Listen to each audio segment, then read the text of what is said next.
lá para o município de Santana. A gente vai para dentro da Revecom, a Reserva Natural do Patrimônio, Reserva Particular do Patrimônio Ambiental, a RPPN Revecom. Eu vou conversar com um médico aposentado hoje, mas que não deixou a sua causa humanitária. O que faz um homem como o Dr. Paulo Amorim batalhar tanto por esses bichinhos, por essa natureza que é de Deus? Vamos para a casa dele agora lá. Alô, Dr. Paulo Amorim, bom dia. E aí, tá me ouvindo bem, Kleber? Ouvindo. Bom dia, doutor. Bom dia. Eu consegui aqui furtar o fone de ouvido da minha filha. Então, eu estou aqui fora de novo, hein? Vamos lá. Bom dia a você e aos ouvintes. Muito bom. Olha só, doutor Paulo. Ontem foi o dia do meio ambiente. Uma feliz coincidência a gente estar batendo um papinho sobre isso.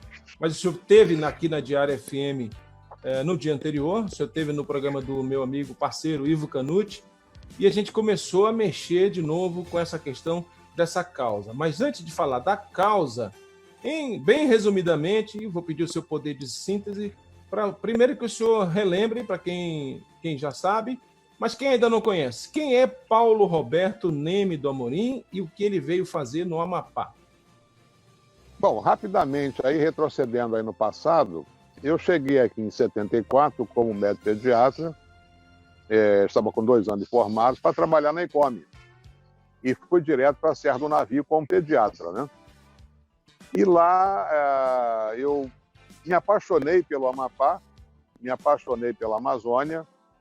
Era um sonho meu de garoto pobre lá do Rio de Janeiro, morava em Cascadura, no Rio de Janeiro, conhecer e morar na Amazônia. E essa vinda aqui para o Amapá, através da ICOME, acabou cristalizando esse meu sonho, né, que se transformou em realidade. E aí lá se for mais de 40 anos, né? Foi uma maravilha ter chegado em Serra do Navio, conheci pessoas maravilhosas, uma floresta maravilhosa. No meu período de ICOME, 600 partos, 60 mil consultas. Isso, é isso aí, né? Eu fui ficando, depois acabei me aposentando, e estamos por aqui até hoje e vamos ficar aqui, se Deus quiser. Perfeito. Aí vem a ideia, ou paralelamente a isso, não sei que época, surge esse projeto de uma reserva particular do patrimônio ambiental, e já que o senhor fala fácil, e já lhe parabenizo por isso, porque às vezes o técnico é difícil se desvencilhar do termo técnico, ter didática para falar, já que nós também estamos num veículo de comunicação de massa que é o rádio. E resumidamente ainda, como surge a ideia e o que é uma reserva particular do patrimônio ambiental, doutor Paulo? Ô, Kleber, é muito fácil. Eu vivi no Rio de Janeiro, num bairro de Cascadura, numa casinha muito pobre, mas tinha um quintal maravilhoso, com floresta, com bananeiras, muitos pássaros. E eu tinha como sonho de criança pobre ter uma reserva. Me deu o direito de ter esse sonho, uma reserva ambiental. Meu pai e minha mãe eram pessoas muito afeitas à natureza, e acabei vindo concretizar essa ideia aqui no Amapá. Ela surge quando eu estive no Rio, em 92, e lá então eu vi crianças discursando na defesa ambiental. Eu falei, caramba, eu sou um adulto, graduado, médico, pediatra, e não estou fazendo nada pela área ambiental. O que eu posso fazer? Aí me veio a lembrança do meu sonho de criança. Então, em 98, nós conseguimos aí comprar aqui em Santana o que hoje é a RPPN Revecom, Reserva Particular do Patrimônio Natural. Implantamos a reserva, compramos a área, adaptamos, fizemos uma série de investimentos e desenvolvemos um programa de educação ambiental para que pudéssemos receber aqui crianças de vários laços sociais, né? Sociais e econômicos. Pronto, então a história é essa.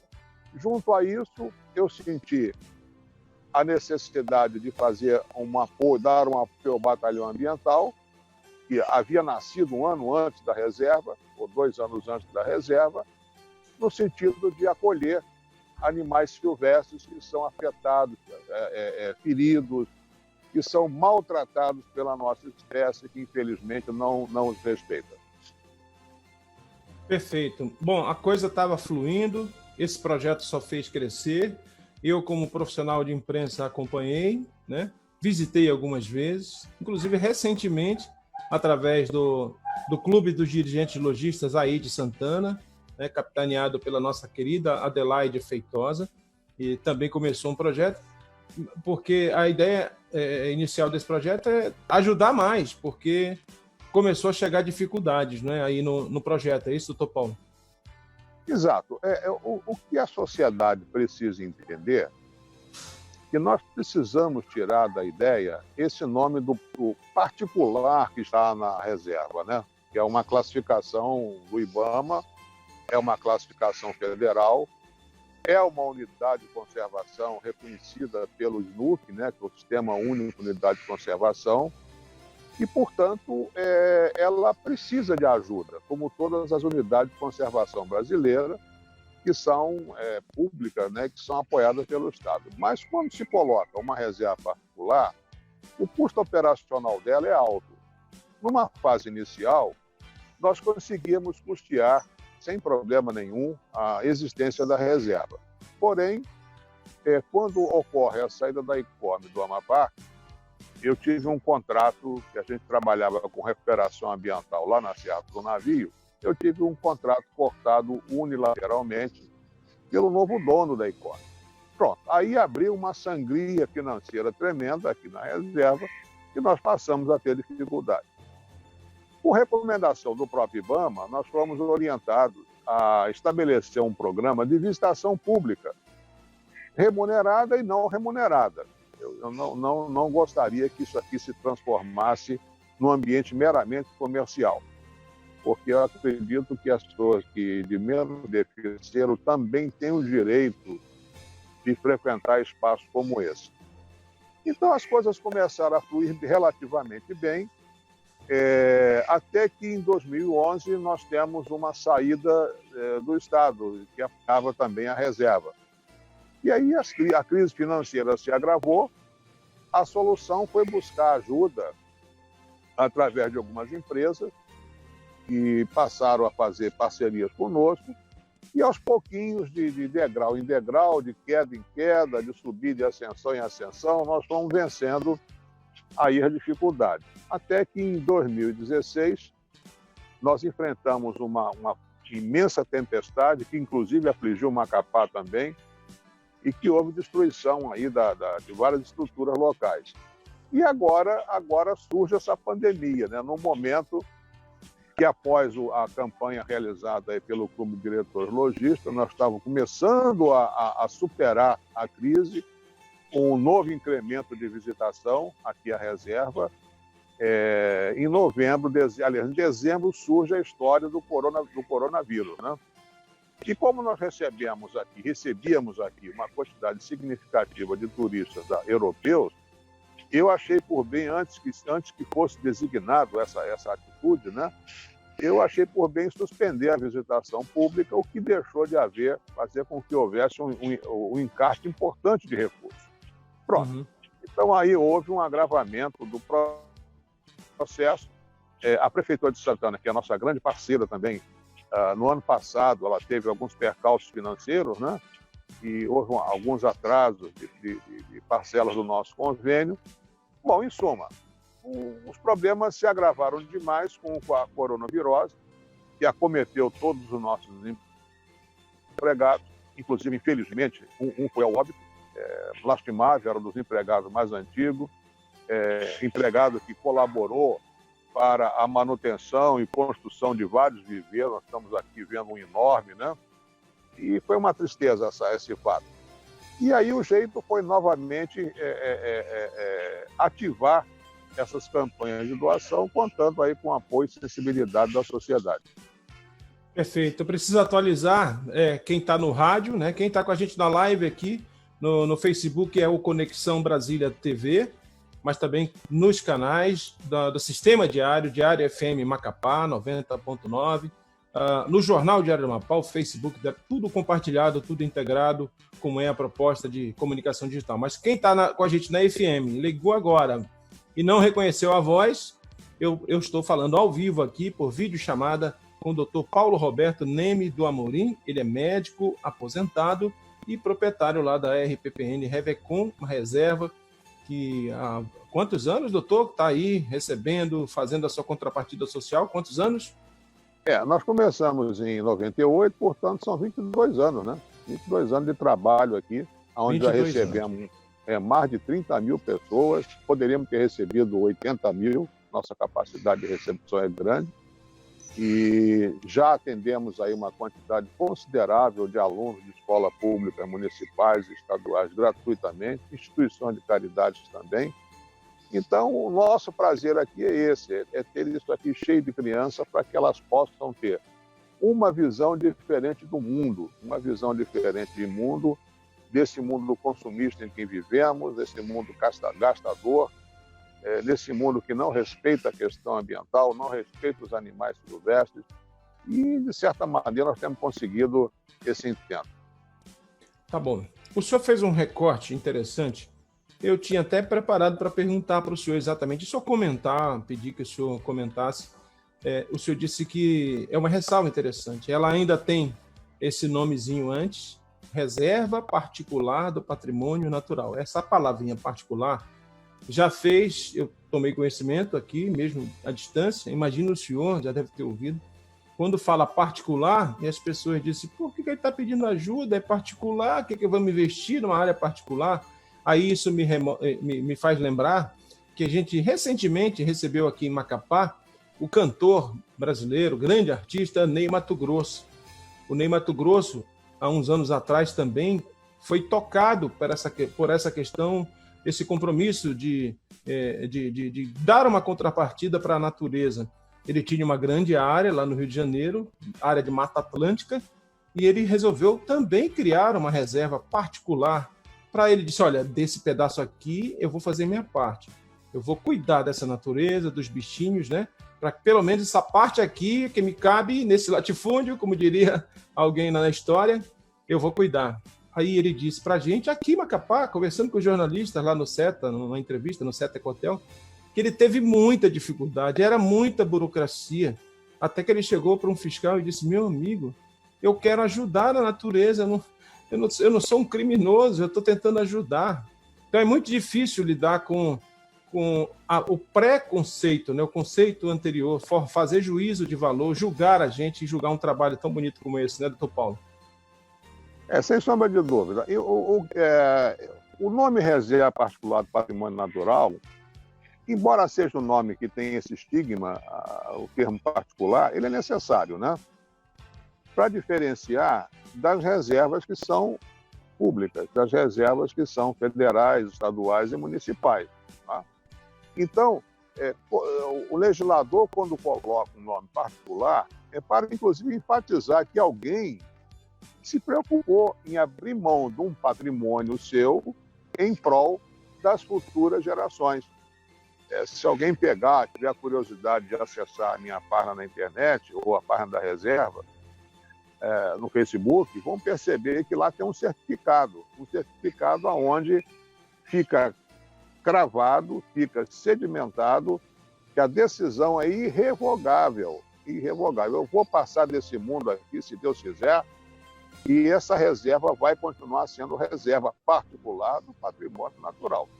Então, as pessoas precisam entender que a própria lei, a própria legislação, que é o Sistema Único de Unidade de Conservação, o SNUC, ele tem lá um artigo, que é o artigo 34, que diz que as unidades de conservação podem receber recursos de qualquer fonte, de qualquer origem pública ou privada, mas dinheiro, recursos que sejam destinados à sua manutenção. Consequentemente, recursos que são utilizados e prestados conta às pessoas que fazem a colaboração, de onde está sendo aplicado o recurso. Tem que ter um mínimo de lisura, né? Porque você sabe que tem muito esperto por aí.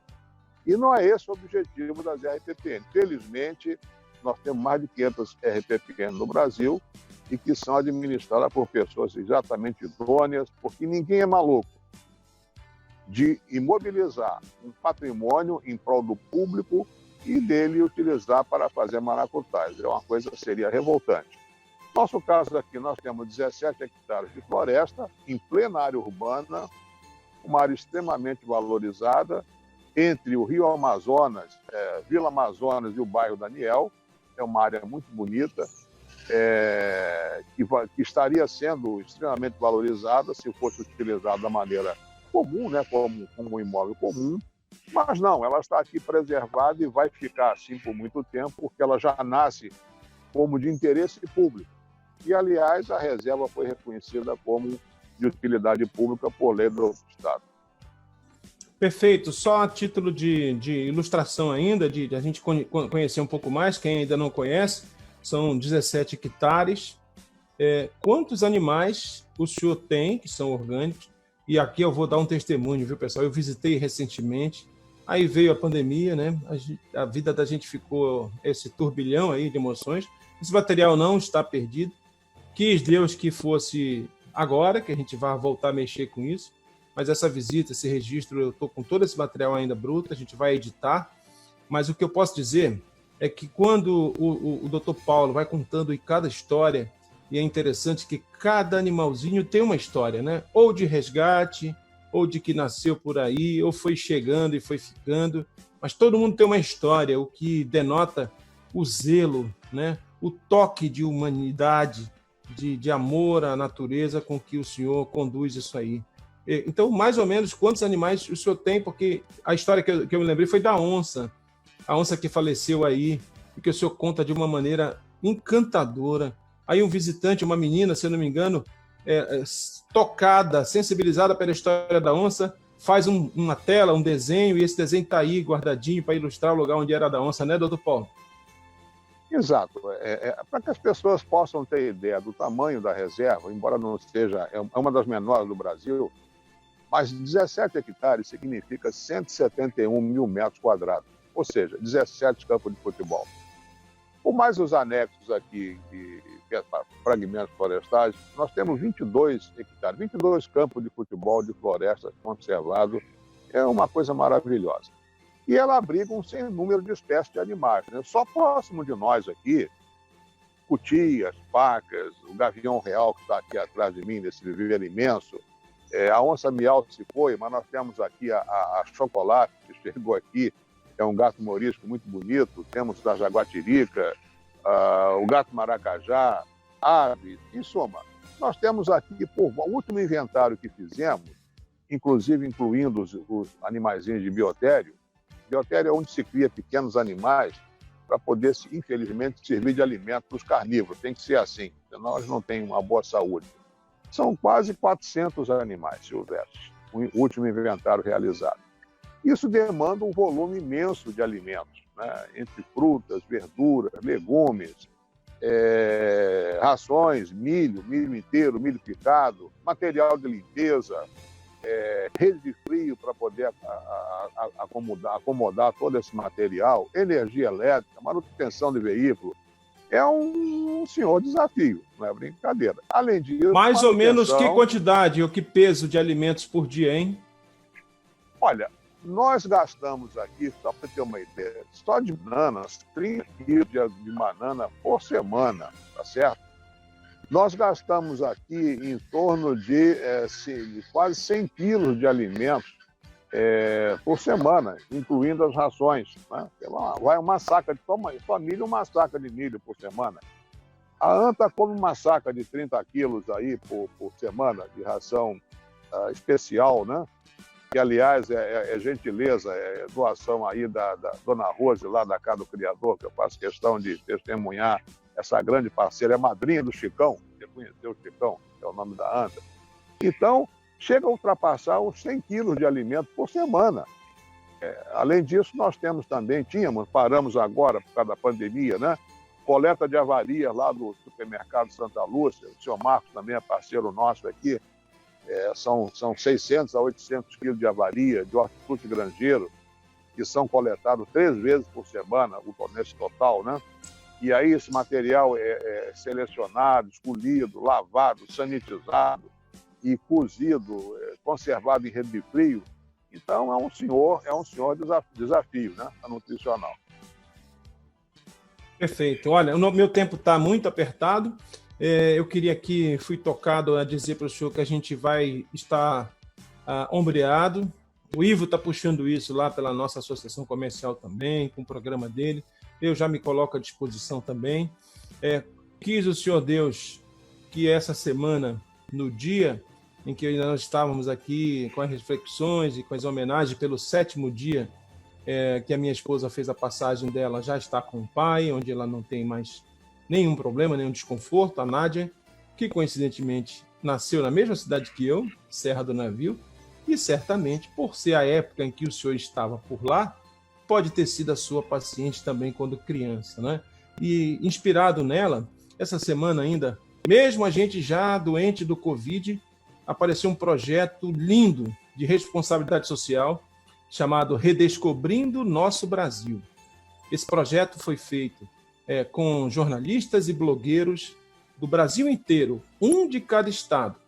Todos nós, e aí eu fui convidado a participar por estar há 13 anos como editor de turismo do Diário do Amapá, com essa mesma editoria no meu blog, o blog do Kleber Barbosa, e eles me convidaram para fazer a parte que cabe ao Amapá nisso.